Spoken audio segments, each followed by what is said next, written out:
Mesmo depois de ser orientado por aliados a não falar sobre a Venezuela, o presidente Lula voltou a dar declarações sobre o país vizinho. Em entrevista ao SBT, o petista disse que os problemas políticos da Venezuela são só dos cidadãos venezuelanos. O presidente afirmou ainda que tem um país com mais de 200 milhões de habitantes para cuidar e que por isso não quer priorizar a Venezuela. Durante a entrevista, Lula voltou a relativizar o conceito de democracia no regime de Nicolás Maduro. O petista declarou, abro aspas, cada um de nós compreende a democracia do jeito que a gente quer, pois aqui no Brasil eu vejo a democracia de um jeito e eu a exerço. Eu duvido que alguém exerça a democracia com mais plenitude do que eu. Fecho aspas, declaração do presidente Lula. Vamos lá para Brasília, José Maria Trindade, Zé que ontem não estava aqui com a gente, está de volta hoje, pra gente matar a saudade, Zé, e começar o programa de hoje, sua análise sobre essas falas do presidente Lula. Salve, Zé, boa noite. Pois é, imagina se alguém fala para ele que entende de uma forma muito particular, peculiar, a função e a presidência da República, né? Confuso. Muito boa noite, meu caro Vitor. Boa noite, Pavinato, boa noite, Mota. Boa noite, Dantas, que está aqui também na capital federal, no quadradinho mágico do Planalto Central do país. E começo confirmando uma notícia importante. Hoje é sexta-feira, já está confirmado, né? Olha, Vitor, esta fala insistente do presidente Lula provoca preocupação e provoca até constrangimento entre os aliados dele no Congresso Nacional.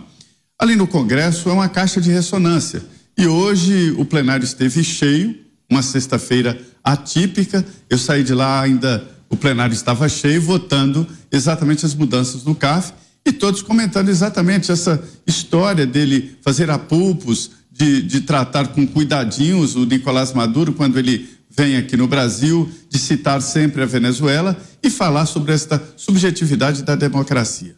Não é subjetivo, não é peculiar, cada um tem uma, não. A democracia é democracia. O regime aberto é um regime aberto, o regime fechado é um regime horroroso. Esta é a realidade.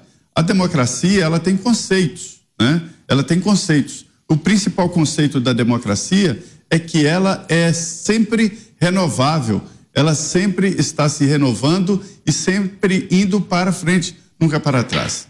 É preciso ter eleições limpas e transparentes, é preciso ter alternância de poder, é preciso ter uma justiça independente, e são vários critérios sobre a democracia.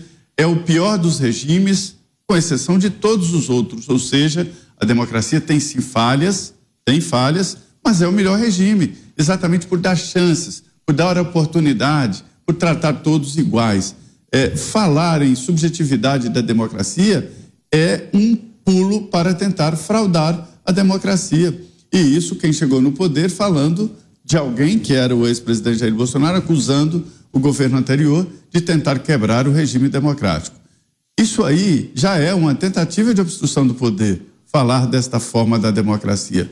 A democracia é democracia e pronto, e não admite mudanças e nem tergiversações. Esta é a realidade. É uma tentação e devo te dizer que preocupa sim, até aliados no Congresso Nacional que ficam constrangidos com esse papo de Lula sempre falar da Venezuela e colocar a democracia como algo substituível ou com pensamento pessoa a pessoa. Não é, não. Ele está equivocado e insiste no erro. E, Cláudio Dantas, será que tem alguma estratégia, alguma finalidade política por trás dessa insistência de Lula em minimizar a ditadura venezuelana, Dantas? Boa noite. Boa noite, Brau, boa noite, Zé Maria, Pavinato, Mota e toda a nossa audiência fiel que segue conosco aqui nesta sexta-feira. É o seguinte, o Lula, ele é um hipócrita, né? Porque ele diz que não, os venezuelanos têm de cuidar da sua vida, a gente não tem de interferir. E ele é o primeiro a colocar o dedo no país dos outros, nas crises de outros países. Inclusive andou até criticando a ONU por não ter criado, não ter atuado de forma efetiva na criação do Estado palestino. Inclusive com erros históricos, falando daquilo que não conhece. Ele até já tentou intermediar a paz ali, promovendo jogo de futebol lá nos seus 2 primeiros mandatos. Se mete na guerra da Ucrânia com a Rússia, se colocando no lugar do opressor que está invadindo um Estado soberano, embora diga, junto com o PT, que é a favor da autodeterminação dos povos.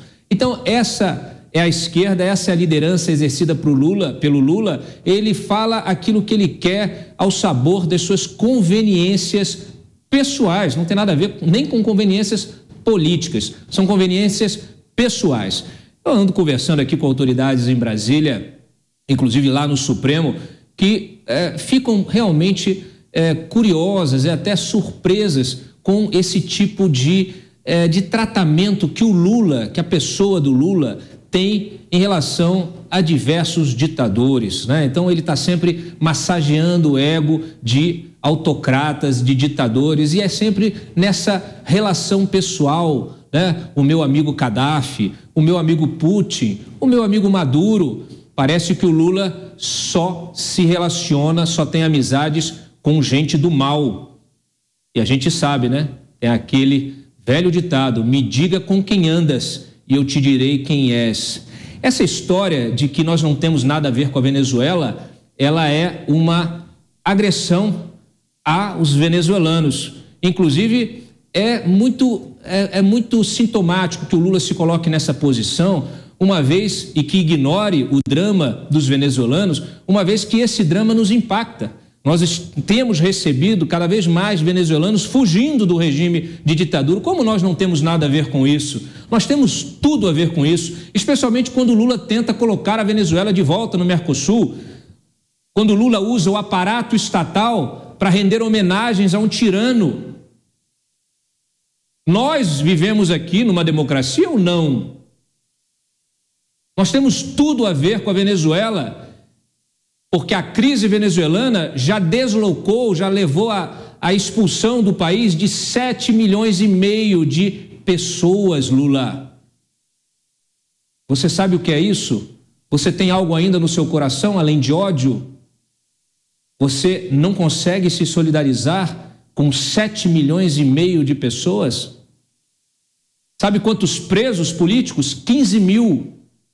Quase 900 condenados por tribunais militares. Lei marcial.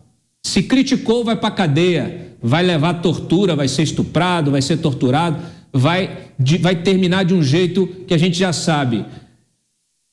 As organizações que defendem os direitos humanos no mundo, todas elas têm sua gênese no campo progressista, na esquerda.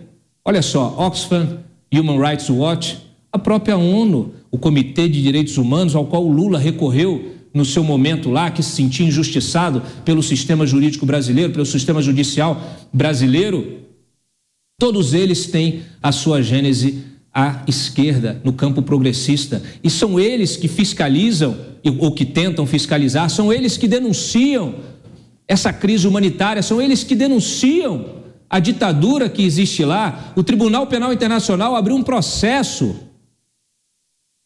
contra o Maduro, o regime ditatorial do Maduro. Como nós não temos nada a ver com isso? Como um sujeito que almeja o prêmio Nobel, almeja ter relevância no plano internacional, é capaz de dizer que não tem nada a ver com o que acontece aqui do lado? É muita hipocrisia. Você, Roberto Mota, que nos diz, Mota, sobre essas novas falas de Lula sobre a Venezuela. Boa noite, Mota. Boa noite, Brown. Boa noite, meus colegas. Boa noite, nossa querida audiência. Qualquer problema de violação de direitos humanos é um problema universal. Não é à toa que a Declaração de Direitos Humanos foi chamada de Declaração Universal dos Direitos Humanos. Essa declaração foi feita logo no início da Revolução Francesa. E vejam a ironia, logo na Revolução Francesa, que foi uma sequência de matanças, de carnificinas, que terminaram no imperador Napoleão, que mergulhou a Europa numa guerra, gerando mais matanças. O exemplo da Revolução Francesa é importante para a gente entender a diferença entre conversa fiada e prática. Outros exemplos muito bons são Cuba, Nicarágua, Venezuela. A esquerda ganha a vida se apresentando como a defensora dos direitos humanos. É o regime do amor. Aqui vai o meu conselho: esqueça a conversa fiada da esquerda e observe o que ela faz quando chega ao poder. E, para fecharmos esse nosso primeiro giro, agora a análise dele, Thiago Pavinato. Boa noite, Pavi. Boa noite, Brown. Boa noite, Mota, Zé, Trindade. Boa noite, Dantas. Boa noite, nossa audiência. Ser psicopata não é crime. Ser psicopata é uma condição humana, é uma anomalia que é descrita a partir daquilo que o DSM-5, que é o Manual de Estatístico de Transtornos Psiquiátricos, elaborado pela Associação Americana de Psiquiatria, é um transtorno de personalidade inexplicável.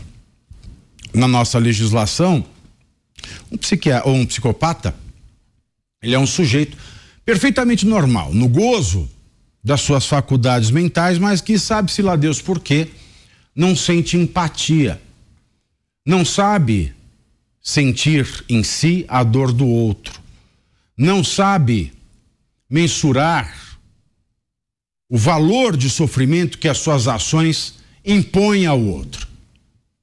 O psicopata, que é uma realidade psiquiátrica encarada com seriedade dentro do direito penal e do direito carcerário de países como os Estados Unidos, no Brasil não significa nada. Um psicopata é um psicopata e ponto. Fora do âmbito da psiquiatria, não há nada que coloque o psicopata dentro de uma categoria especial do direito penitenciário, do direito criminal, ou até mesmo na sua capacidade de interagir socialmente. Eu digo isso porque ou Lula é um psicopata, ou Lula é um ignorante. Ignorante na acepção clássica da palavra, que é a qualidade ou condição de quem é ignorante, que é o estado daquele a quem falta conhecimento, saber ou instrução. Mesmo depois da reprimenda que lhe foi dada, muito embora não tenha dito o seu nome, Luiz Inácio Lula da Silva, a reprimenda é para você. O ministro decano do Supremo Tribunal Federal, o ministro Gilmar Mendes, de que o conceito de democracia não é relativo. Luiz Inácio Lula da Silva, o magnífico presidente, volta a exibir a sua magnífica ignorância ou um sinal, um sintoma da sua psicopatia, e mesmo após essa reprimenda daquele que, gostem ou não gostem dele, que é o ministro Gilmar Mendes, tem sim notável saber jurídico e sabe do riscado do direito como poucos, repete que o conceito de democracia é relativo. E de uma maneira muito tosca, aliás, porque ele diz que cada um tem o seu conceito de democracia. Ou seja, ele reduz a democracia ao ânus. Cada um tem o seu. E eu, da minha parte, exerço a democracia como ninguém. É claro, se o conceito de democracia é particular a cada um, só ele pode exercer a democracia que existe na cabeça dele. Porque uma democracia da cabeça dele só pode ser o conceito de democracia de um outro psicopata ou de um outro ignorante, depende do caso. Porque repetir mesmo após a reprimenda, não só do ministro decano do STF, mas também diante de toda a indignação popular, nacional e internacional, com a sua primeira fala estúpida de que a democracia é relativa, ele insiste na sua condição. E ele insiste nessa sua condição. E que condição é essa? A condição de uma pessoa em quem a lei não pega, uma pessoa que é imune, que tem um habeas corpus para toda a porcaria que decide vir a público e falar, ou vir a público e insistir nesta porcaria, e esta porcaria é: cada um tem o conceito de democracia primeiro, meu senhor. O senhor não sabe que ele disse que ficou, né, quando ele estava na ausência, lá em Curitiba, eu não sei se eu posso falar o nome técnico do lugar, eu prefiro dizer ausência. Na ausência do Lula em Curitiba, ele disse que leu dezenas de livros, dezenas. Mas a língua portuguesa ele continua a assassinar todo santo dia quando fala em público. um assassino em série da língua portuguesa. Então eu duvido muito que ele tenha lido tudo isso. Mas o fato é que, se ele tivesse lido, se ele tivesse alguma amizade, alguma familiaridade, algum apreço pela palavra, pela gramática, ele saberia que democracia é uma palavra de origem grega que vem de duas palavras gregas, demo e kratos. Kratos é poder, demo é povo. E democracia não é governo do povo, é o poder do povo. E quando ela começou, quando ela foi inventada lá em Atenas, há mais de 5 séculos antes de Cristo, o povo era muito pequeno, porque Atenas não era grande e o cidadão só era o homem livre nascido em Atenas e que não tivesse sido rebaixado por condições como fazer sexo anal. Essa era uma das condições para você ser ostracizado e que você perdia a tua cidadania como homem. Mas vamos lá. Com países grandes, estados grandes, nós precisamos nos fazer representar. Então nós escolhemos representantes, aí vem o conceito da tripartição de poderes, de Montesquieu, democracia representativa, de tal forma que, em especial depois do surgimento, depois do reconhecimento de direitos humanos fundamentais e universais da pessoa humana, a democracia passa a ser o poder do povo exercido através do poder de contestação daqueles que são eleitos e exercem o poder da violência que está na mão do Estado. Logo, nenhuma democracia pode, desta maneira, sufocar o povo cujo poder é exercido através da contestação, simples assim. E se um povo não pode contestar, nós não temos democracia. E eu quero ficar aqui só nesse aspecto filológico, etimológico, de significado da palavra, para confirmar que ou Lula é um completo ignorante ou ele é um psicopata. Você quer fazer um complemento, Dantas? O Conselho de Democracia foi sequestrado pelo identitarismo, o Pavinato. É igual o gênero, cada um tem o seu, eu me identifico com a democracia venezuelana. Deve ser por aí. Ô Zé, você acredita na possibilidade de responsabilização, inclusive jurídica, do presidente Lula por essas declarações, assim como tem ocorrido com aliados do ex-presidente Jair Bolsonaro, com ele próprio, no inquérito das fake news, por exemplo, em outros que tramitam no Supremo Tribunal Federal? Será que essas falas de Lula sobre a ditadura venezuelana podem terminar com alguma responsabilização jurídica, Zé? Ou não acredita nisso? Não há essa possibilidade. Eles estão achando até bonitinho, estão achando intelectual. Acham que é um debate importante e tal. Não é nada disso. É apenas uma ação que só vai para um lado, não vai para o outro. Fosse o Bolsonaro falando isso, todo mundo diria, olha, tá aí, tá vendo? Tá querendo fazer a abolição violenta do poder ou alguma coisa parecida. Na realidade é o seguinte, o temor, eu posso usar essa palavra, o temor é de que esses elogios aqui e ali acabem partindo por uma paixão, por um tipo de democracia que ele tem na cabeça dele, que talvez seja essa democracia da Venezuela. Não tem absolutamente nenhuma chance dele ser responsabilizado por isso, não.